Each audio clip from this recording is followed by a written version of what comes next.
I grew up in a Christian home. My our family always went to a gospel preaching church. My mom was a Bible seminary graduate, and our entire immediate and extended family were what I would say to be very biblically literate.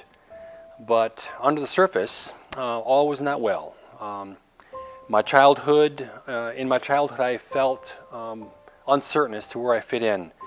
My parents, being themselves children of the Depression, sought to make good provision for us physically, but my father was an emotionally unattached and distant person. He worked from pre-dawn until dark every day, using our house as his base of operation. So he was there, but he wasn't there. As I entered into adulthood, my comfort zone also became work. Work was my identity, and I guess you could say it was my idol in many respects. When I observed my father's interaction with my elder brother, I had one brother, he was 8 years my senior, it taught me that I needed to be careful, or else I was going to get hurt by his harshness and criticism, much like my brother was.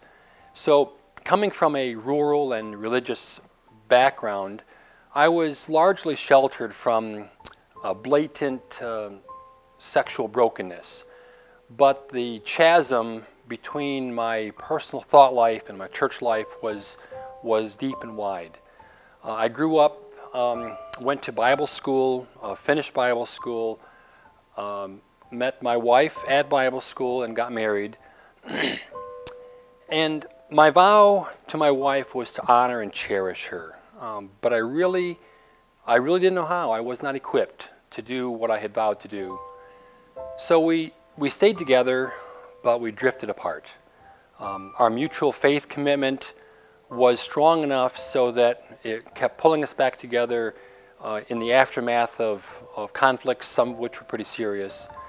And it seemed like the background issues of relational brokenness sometimes were like a wave that mounted up, threatening to capsize our little boat of life together. My double-mindedness fed into my wife's insecurity. And like my father, I worked long hours, and occasionally in moments of relaxation, I would rationalize going to places to view sexual immorality. This became more common as the aging process seemed to threaten my virility. Exposure to pornography would further isolate me from my wife, and when she would sense that something was amiss and ask me, I would at first stonewall her, and then I would acknowledge my wrong, and new wounds would be heaped on top of old wounds. Now, during much of this time, we were small group leaders in our church. Outwardly, we looked pretty good.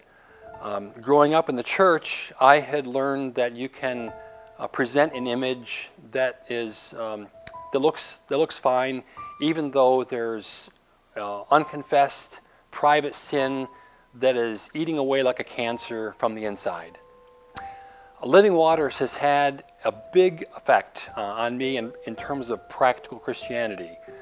The grasp of sin is controlling. The desires of sin are insatiable, but now I know that Christianity is more than just managing all that mess of sin and desires. Instead, Christ can, and He wants to give me strength in the midst of my weaknesses. That is the freedom to which I'm becoming a disciple.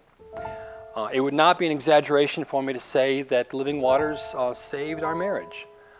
I have uncovered vows which I made to protect myself, and now I've renounced those vows.